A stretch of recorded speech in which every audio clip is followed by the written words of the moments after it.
Madame, Monsieur, bonsoir. Le point sur le Proche-Orient dans votre épisode de Questions d'actu. Après 15 mois d'hostilité et plus de 46 000 morts, une trêve, voire même un cessez-le-feu à Gaza serait imminent, avec à la clé la libération d'une trentaine d'otages israéliens, selon en tout cas les États-Unis d'Amérique. Effet Trump ou dernière cartouche diplomatique pour le président sortant Joe Biden? Car si cette trêve est prononcée, elle permettrait au président Biden de quitter ses fonctions à la Maison-Blanche sur une note positive. Les négociations actuellement au Qatar sur un accord de cessez-le-feu ne sont pas du tout du goût de l'extrême droite israélienne. D'ailleurs, le ministre de la Sécurité nationale, Ben Gvir, a menacé de démissionner du gouvernement Netanyahou en cas d'accord avec le Hamas. Sur le terrain de la guerre, l'armée israélienne aurait intercepté un missile tiré depuis le Yémen aujourd'hui. Et sur le terrain de la réelle politique, après la chute historiquement fulgurante de Bachar el-Assad en Syrie, la tectonique des plaques s'accélère au Proche-Orient. Sur fond de perte d'influence de l'Iran, de nouveaux acteurs veulent se démarquer. C'est le cas de l'Arabie saoudite. D'ailleurs, dimanche, le Royaume a reçu les chefs de la diplomatie européenne et arabe pour justement discuter de la situation et de l'avenir de la Syrie. Au même moment, l'extrême droite israélienne manifeste contre la fin des hostilités. Bref, comment s'annonce donc cette semaine pour ce conflit qui n'aura que trop duré, qui aura fait que trop de victimes? Débat ce soir en compagnie de mes invités. D'abord sur le plateau, le professeur Zakaria Boudahab. Bonsoir, professeur Boudahab. Bonsoir, Madame Khadija, et joyeuse année à Mazir. À vous également, très cher Zakaria Boudahab. Et à notre invité aussi qui se joint à nous depuis Abu Dhabi, Dr Mohamed Badiliati. Oui, bonsoir et bonne année à Mazir à vous aussi. Bonsoir à tous les deux et bonne année à Mazir, à vous deux et à tous les téléspectateurs. Merci. Donc, bonne année. Et puis, cette année aussi 2025, où on ne voit pas le bout du tunnel dans les guerres qui sont en cours, notamment à Gaza, 466e jour des hostilités. Alors, est-ce qu'on peut dire que c'est peut-être le dernier jour de la guerre ou plutôt une trêve qui serait imminente, en tout cas selon Washington? Mohamed Badiliati, oui. Écoutez, la situation est de plus en plus tendue puisque le président Trump va prendre ses fonctions dans quelques jours. Le 20 janvier, il a été assez ferme à de nombreuses reprises envers le Hamas. Il souhaite la libération des otages et la restitution des corps des otages qui sont morts en captivité. On sait que le Hamas n'a plus beaucoup de cartes à jouer et qu'il y a aussi une pression de la part du Qatar pour que le Hamas rende les otages. Et de l'autre côté, on voit aussi une véritable intransigeance au sein du gouvernement Netanyahou, notamment de la part de Smotrich et Ben Gvir, qui continuent de finalement souffler le chaud et le froid sur la politique nationale et sur la politique régionale. Donc on est face à une situation très compliquée et on voit que le Qatar et l'Égypte aussi sont en train de jouer un rôle assez important d'un point de vue diplomatique pour essayer de faire libérer ces otages. Et le président Trump, lui, va devoir commencer son mandat en fixant un cap, puisqu'il va, et c'est ce qu'on voit, Benjamin Netanyahou est assez mécontent des dernières sorties médiatiques du président Trump, malgré leur amitié. Donc reste à voir comment tout cela va se passer dans les prochains mois. Mais à court terme, la question des otages est la question centrale. Et cette trêve a très très peu de chances de durer, puisque Smotrich a dit lui-même aujourd'hui qu'il ne souhaitait aucun accord de paix signé, et la démajorité parlementaire de Benjamin Netanyahou dépend de Smotrich et Ben Gvir. Donc vous ne voyez pas en fait la fin d'un mandat de Biden sous le signe de la paix au Proche-Orient, de la fin de la guerre à Gaza. Vous voyez plutôt le début du mandat second du genre quand même, rappelons-le, du président Trump, qui commencerait avec la fin des hostilités. Oui. Parce qu'en fait, si vous voulez, pour moi, le mandat de Biden s'est terminé le jour où il a dit qu'il n'était pas candidat à sa réélection. En fait, à partir de ce moment-là, tout s'est arrêté pour lui. Oui. Du fait de ses problèmes de santé, du fait tout simplement qu'il annonçait qu'il ne se représentait pas et que Mme Harris était la candidate démocrate. Donc, en fait, on a vu que cette transition depuis novembre entre Biden et Trump donnait l'impression que Trump était déjà aux commandes quasiment depuis 2 mois. D'ailleurs, les émissaires des deux camps ont fait, n'est-ce pas, Zakaria Boudahab, ont fait une tournée dans la région pour justement marquer le coup, si je puis me permettre l'expression, et Blinken de déclarer qu'Israël devra accepter la réunification de la bande de Gaza et de la Cisjordanie sous la direction d'une autorité palestinienne réformée. Donc c'est ce qu'a déclaré le chef de la diplomatie américaine. Tous devront s'engager sur la voie de la formation d'un État palestinien indépendant dans le respect des conditions et des délais impartis. Fin de citation de Anthony Blinken. Commentaire, Zakaria Boudan. Tout à fait, vous l'avez si bien dit, parce qu'il y a une sorte de jeu de poker, mais aussi de ping-pong. Mais en même temps, si accord il y a au niveau de son implémentation, on va dire de façon un peu populaire, la patate chaude a été donnée à M. Trump. Bientôt, le 20 janvier, il sera investi, bien entendu.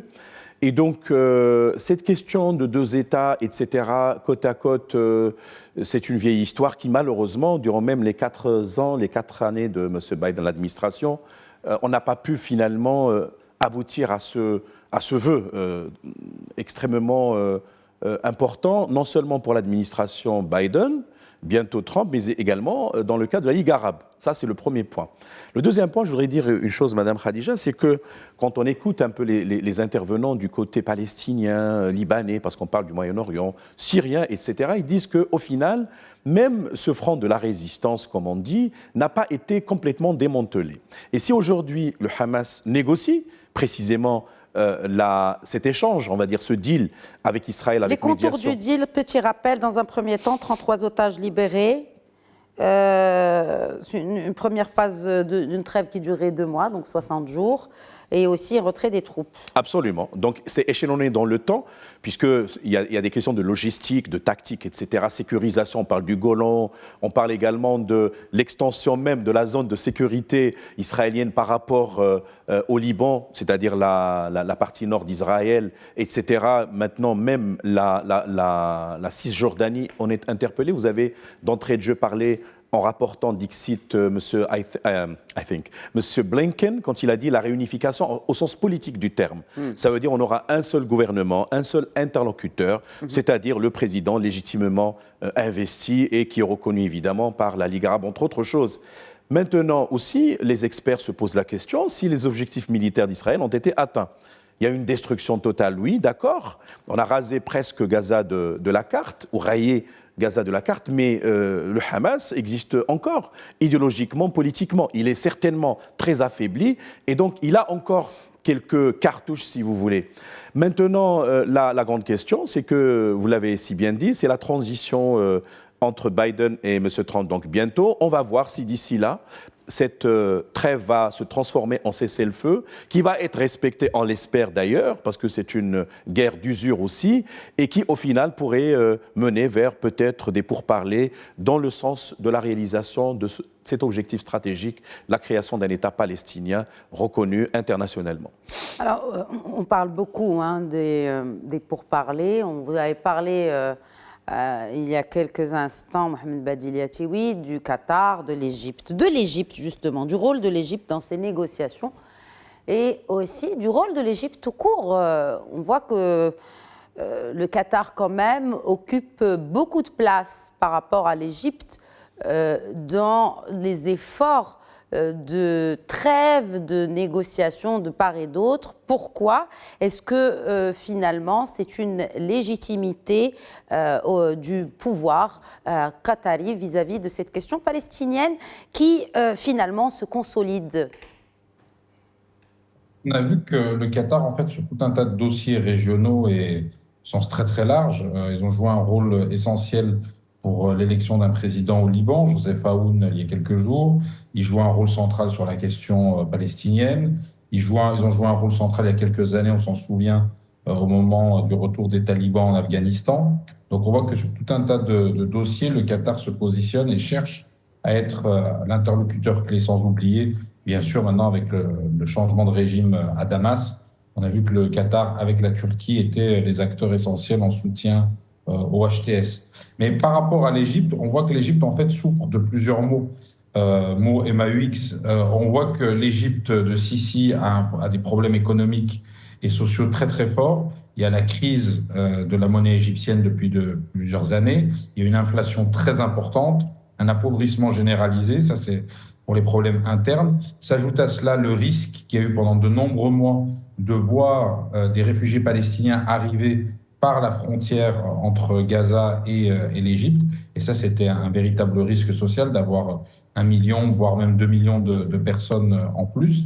Et d'un autre côté, d'un point de vue purement diplomatique, l'Égypte, qui a été dans les années 60, on se souvient sous Nasser, le leader, entre guillemets, du monde arabe, en tout cas d'une certaine vision de l'arabité, qui posait des problèmes à d'autres acteurs, notamment aux monarchies, aujourd'hui est un pays qui est affaibli, qui maintient évidemment un certain prestige diplomatique. C'est le siège de la Ligue arabe, c'est un pays essentiel puisqu'il est voisin des Palestiniens et des Israéliens. Il est le premier pays arabe qui a signé un traité de paix avec Israël à Camp David en 1978. Donc, on voit que le rôle essentiel est toujours là, mais la diplomatie est très affaiblie et le président Sisi n'a pas ni l'expertise diplomatique, ni, on va dire, les talents de négociateur de Hosni Moubarak. Et on voit que face à cela, il y a des interlocuteurs nouveaux qui se sont positionnés, Exact. notamment le Qatar, petite monarchie du Golfe quand on compare les 300 000 Qataris avec les 110 millions d'Égyptiens. Mais le Qatar, avec ses ressources financières et aussi sa stratégie d'influence, a très très bien réussi à devenir en fait une plateforme centrale de négociation au Moyen-Orient. Et ça remplit ce qu'a toujours voulu faire en fait le Cheikh Tamim, c'est transformer Doha en une forme de Genève du Moyen-Orient. C'est ce qu'il est en train de réussir comme pari. Alors de Genève, ça induit et ça implique aussi une certaine neutralité. Neutralité, ce qui n'est pas le cas. Là, on a un grand question mark pour utiliser quelques anglicismes comme les aime bien Zakaria Boudhab. Mais justement, bon, je vous laisse peut-être répondre à cette question et aussi vous interpeller sur les nouveaux players aussi qui y essayent de se positionner sur cet échiquier de réel politique au Moyen-Orient, notamment l'Arabie Saoudite. Donc d'abord neutralité et puis Arabie Saoudite. Alors, le pays de la qui a toujours proclamé une certaine neutralité parmi les pays du Golfe, ça a toujours été le sultanat d'Oman, traditionnellement. Oui. Le Qatar, lui, ne se positionne pas dans une forme de neutralité, un peu comme les Suisses. Le Qatar, lui, cherche plutôt à parler avec tout le monde. Donc, c'est assez différent, à la fois des Émirats, à la fois d'Oman et à la fois de l'Arabie Saoudite. Donc, le Qatar cherche à développer une espèce de spécificité où ils peuvent parler à tout le monde. Et en même temps, ils essayent de parler aussi à tous les interlocuteurs auxquels personne ne veut parler, comme le Hamas ou les talibans. Donc on voit que c'est un acteur assez maintenant incontournable. D'autant plus que sur la scène moyen-orientale, il y a un acteur incontournable qui est très affaibli, visiblement, c'est l'Iran. Bien sûr. Oui, totalement. Totalement. L'Iran est très affaibli et on a vu que, par exemple, au moment de la crise syrienne, l'Iran a cherché évidemment à soutenir Bachar al-Assad pendant de nombreuses années avec les Russes et ils font partie des grands perdants puisqu'ils ont perdu à la fois le Hezbollah au Liban qui est très très très affaibli, même s'il est toujours là et il va peut-être se restructurer. Hassan Nasrallah a été tué, Bachar al-Assad a été dégagé et en fait ce fameux croissant chiite que les Iraniens ont mis en œuvre, et ben, il reste qu'un tout petit bout du croissant, c'est l'Irak, donc pas grand-chose. Et on voit que oui, ils sont très affaiblis. Le Qatar, lui, cherche à parler avec tout le monde. Donc, il cherche à se développer comme une plateforme de discussion, une plateforme de négociation en utilisant ses hôtels à Doha pour que tout le monde se rencontre, les Américains, les Israéliens, les Iraniens, les Turcs, les Hamas, Russes, etc. Et le Hamas, bien évidemment. Donc, reste à savoir si après tout cela, le Hamas va rester au Qatar. Parce qu'on sait qu'il y a aussi des tensions entre... Grande question, en effet, Mohamed Badiliati, oui, Zakaria Boudhab, un mot là-dessus. Et aussi sur ce qui est en train vraiment d'être opéré dans la région. Le Liban, on l'a vu, on ne l'attendait pas, ça en a surpris plus d'un. Un nouveau gouvernement, un nouveau Premier ministre, déjà un nouveau président que les députés ont élu la semaine dernière, militaire, général de l'armée libanaise. Donc c'est la fin de la souffrance après tant d'années de crise socio-économique, d'une guerre dévastatrice notamment dans le sud du pays, et comment cela changerait les négociations avec Israël. Vous avez utilisé, Madame Khadija, une belle expression, mais expressive aussi, la tectonique des plaques, puisque c'est un mouvement de fond. Nous sommes peut-être à la fin d'un cycle, bientôt un nouveau cycle va s'ouvrir. Sur le plan de cette histoire malheureuse, pleine de guerres, de conflits, le Liban meurtri, vous savez, 78 déjà, il y a eu la première guerre avec Israël, et je dirais même l'intervention d'Israël dans ce pays-là, en 82, et puis ainsi de suite. Maintenant, il y a des repositionnements, il y a une reconfiguration, certes. Parlons du Liban, évidemment, on le sait, c'est une mosaïque ethnique, confessionnelle, etc. Tout ce qu'on veut. Il faut féliciter ce peuple d'avoir, d'abord, après 2 ans de vacances, de pouvoir désigner un président donc, chrétien, selon la constitution libanaise, Joseph Khalil Aoun. Et finalement, il a désigné, il avait dit il y a quelques jours, qu'il voudrait non pas faire de la politique. Ça me rappelle ce que disait Sisi il y a quelques années, mais il est là pour construire l'État. Ça, c'est important. Ça veut dire qu'il est transversal, horizontal, il n'est pas politique dans le sens classique du terme. Dans le sens corruptible aussi peut-être du terme. Absolument, absolument. C'est-à-dire qu'il cherche aussi à rameuter, à mobiliser toutes les parties parce que, comme le disait Liatiwi tout à l'heure, c'est vrai que le Hezbollah avait perdu beaucoup de ses symboles, de ses têtes, mais il est toujours présent au Parlement. Exactement. Donc il y avait un deal d'abord pour voter ou choisir le président en tant que tel, mais à la surprise peut-être de ces derniers, tout à l'heure j'écoutais, je regardais la télévision, enfin toutes les chaînes, etc., ils n'attendaient pas que l'actuel Premier ministre récemment nommé puisse être ainsi. Cela veut dire qu'il y a toujours des mouvements ou du mouvement par rapport à des courants politiques qui expriment leurs desiderata et que la tâche du président ne sera pas du tout facile. Il est vrai. Il assure que l'État va désormais réunifier. D'abord réunifier et avoir le monopole des armes. Et ça, c'est important. Moi, je pense que je suis tout à fait d'accord avec mais l'appréciation. En connaissant, vous avez parlé de la première guerre, 78, de la guerre civile. Est-ce que c'est réaliste de retirer les armes de la population libanaise? Moi, je crois que ça fait partie d'un plan stratégique global, souhaité non seulement par les Libanais, mais également par les pays de la région. J'exclus l'Iran, je parle de l'Arabie Saoudite, je parle d'autres acteurs peut-être influents, de l'Occident évidemment, parce qu'il faut s'attendre à ce qu'il y ait évidemment, je crois, des conférences internationales de soutien de ce pays qui a tant souffert et qui a été considéré dans le temps comme étant la Suisse du Moyen-Orient, qui a été complètement détruit. Il faut dire que aussi, et je le dis et j'assume, c'est que l'Iran a joué un très mauvais rôle depuis 1979 jusqu'à aujourd'hui. Quand on fait le bilan de l'action iranienne dans cette région-là, en général, il est particulièrement négatif. Et par conséquent, aujourd'hui, il faut, je crois, encourager cet élan libanais pour s'approprier, en tout cas, leur devenir. Ça va être extrêmement difficile parce que là, il faut voir la relation avec Israël, il faut voir la relation avec la Syrie, il faut voir la relation avec l'Iran et les autres acteurs régionaux et mondiaux à la lumière ou à l'aune, évidemment, entre autres choses, de l'investiture de M. Donald Trump. Alors, avant l'investiture de Donald Trump, donc il y a l'investiture de ce nouveau président libanais. Fait intéressant, c'est que le Premier ministre du Liban n'est autre que le président de la Cour internationale de justice. Un mot sur cela et sur aussi la normalisation des relations entre la Syrie et le Liban après 15 ans de tension entre les deux pays. Qu'est-ce que cela peut amener à la région, d'autant plus qu'avec ce qui se passe dans le Golan et puis les pions d'Israéliens qui sont avancés ici et là. Mohamed Badil Yatiwi. Alors, il y a une véritable reconfiguration régionale. On a vu que le discours du nouveau leader syrien était assez clair, notamment quand il a reçu Walid Jumblat il y a quelques semaines, le leader druze, ou là quand il s'est entretenu avec Joseph Aoun et avec aussi Najib Mikati.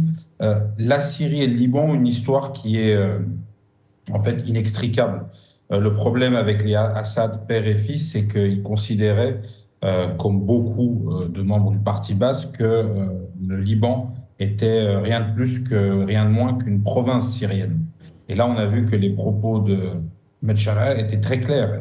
Il souhaite que le Liban et la Syrie aient des relations d'égal à égal. Donc ça change complètement la dynamique, sachant qu'il y a 3 dossiers clés que les 2 nouveaux leaders vont devoir gérer. Enfin, les 3, puisque celui qui aura vraiment le pouvoir ne sera pas Joseph Aoun, c'est plutôt le Premier ministre, M. Salam, qui va être le véritable patron de l'exécutif, en tout cas, pour gérer les dossiers. Il y a le problème des réfugiés syriens, 2 millions quasiment de Syriens au Liban, donc qui ont vocation à retourner en Syrie désormais, mais dans sous quelles conditions? Il y a la question de la délimitation des frontières qui n'a jamais été fixée entre le Liban et la Syrie, et c'est des problématiques qui remontent à la fin du mandat français sur les deux pays. Et là, on voit qu'il y a une volonté de fixer ces frontières-là pour justement aussi lutter contre la contrebande, trafic d'armes, trafic de drogue, notamment le Cap-Tagon, etc. Et il y a un troisième dossier qui est essentiel, c'est celui des Libanais qui ont disparu pendant des décennies dans les geôles de Bachar el-Assad et de son père, de Hafez el-Assad. Donc là, il y a aussi le leader syrien qui a clairement dit que le nouveau gouvernement syrien ferait ferait des enquêtes transparentes, quitte à utiliser des moyens comme l'ADN pour retrouver les personnes qui ont disparu, les Libanais qui étaient emprisonnés en Syrie et qui ont totalement disparu. Donc on voit que là, on part sur de nouvelles bases entre deux pays qui sont évidemment liés historiquement, culturellement, et tout un tas de raisons, mais sur de nouvelles bases. Ensuite, enfin, sur des nouvelles bases. Pardon, je vous laisse finir, oui. si Mohamed. Oui, je disais pour les deux, en fait, il y a une priorité qui est désormais la reconstruction, mais là, on parle de milliards, de dizaines, voire de centaines de milliards de dollars. Pour la Syrie, on parle de 400 milliards de dollars pour reconstruire la Syrie, donc c'est énorme. Donc évidemment, on pense aux pays du Golfe, le Qatar dont on parlait tout à l'heure, l'Arabie Saoudite qui a organisé une conférence à Riyad il y a quelques jours sur la Syrie, le Liban qui a aussi une conférence il y a quelques semaines à Paris, on se souvient.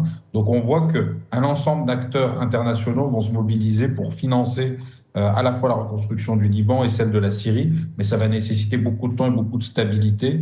Et on voit que finalement, les choix qui ont été faits par les Libanais, que ce soit Joseph Aoun ou Nawaf Salam, sont des choix qui démontrent que le Hezbollah est affaibli, tout comme Amal, donc les deux partis chiites.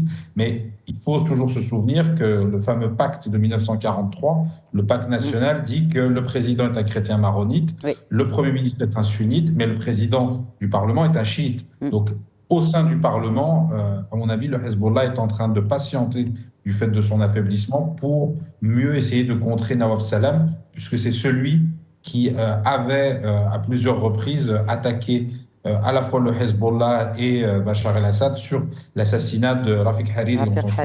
Il y a d'autres histoires intra-libanaises qui restent en suspens. Mais ce qui est intéressant, c'est de voir quand même un rebasculement à l'ouest.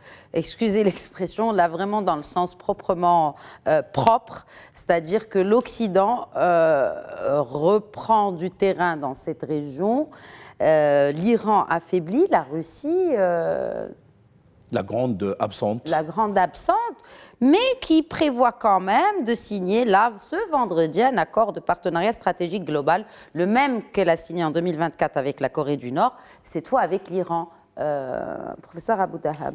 L'Iran se retrouve avec la Russie au sein des BRICS, entre autres choses, et leurs relations dépassent ce cadre-là. Évidemment, on sait très bien que lorsqu'on parle de l'Eurasie de façon générale, ça implique aussi des acteurs comme l'Iran, qui est un acteur régional important. On peut parler de l'Asie mineure, centrale et au-delà. Et la Russie, évidemment, riche de son expérience, voudrait aussi créer, on va dire, des alliances un peu sûres pour des objectifs divers, évidemment, en termes de sécurisation, au moment où les menaces sont proférées et que le retour de Donald Trump fait bouger un peu les choses ou les lignes. L'histoire du Groenland, l'histoire du Canada, etc. Et tout cela, ce sont des remous.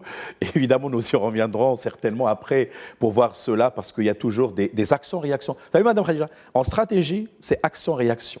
C'est important. Et tout à l'heure, quand Sylvain Dioui parlait du Qatar, quand bien même nous sommes en guerre, il faut absolument qu'il y ait une tierce partie qui va être désignée, quelle qu'elle soit, pour être le terrain de négociation, de concession. C'est comme l'idée du téléphone rouge après la crise des missiles de Cuba entre les États-Unis et l'Union soviétique à l'époque en 1962. Ça, c'est important. Je voudrais aussi dire une chose, parce que le Moyen-Orient, compliqué pour reprendre l'expression du général de Gaulle, et d'ailleurs qui a été reprise par la suite dans pas mal d'ouvrages, malheureusement, nous ne sommes pas sortis des plans anciens, anglais, français, et qui ont un peu, je dirais, charcuté cet espace. N'est-il pas aujourd'hui, on va dire, opportun de revoir un peu les choses, de ressouder les liens, parce qu'au final, les gens sont fatigués des guerres et des conflits. Les Libanais, les Palestiniens, même les Israéliens. Bon, là, vous parlez des populations. Hein. Bah les voilà, Israéliens aussi il sont faut pas fatigués, oublier mais ça ne veut pas dire que la classe politique et dirigeante est fatiguée. De toute façon, c'est de la politique et c'est de la réelle politique aussi. Netanyahou, il y a une sorte de consensus national, comme quoi ce qui l'intéresse le plus, c'est de se maintenir, d'éviter un jugement. Ça va faire éclater, c'est vrai, la majorité peut-être gouvernementale, mais ça ne va pas faire tomber pour autant ipso facto le gouvernement. Parce que je pense, même si on comptabilise les voix les sièges ou les voix de Ben Gdir et de Mostrich, cela ne va pas occasionner la chute du gouvernement qui compte plus d'une trentaine de ministres. Par conséquent, les jours suivants vont être aussi durs politiquement pour l'équipe de Netanyahou. Oui, surtout avec l'arrivée de l'équipe insolite du président Trump. Ah oui, bien sûr. Voilà, c'est la fin de cet épisode de Questions d'Actu. Encore une fois, merci beaucoup, Zakaria Boudahab, d'y avoir participé. Merci à vous également, Mohamed Badil Yatioui. Merci beaucoup. Bonsoir à tous. Bonsoir. Merci. Bonne soirée à vous toutes et tous.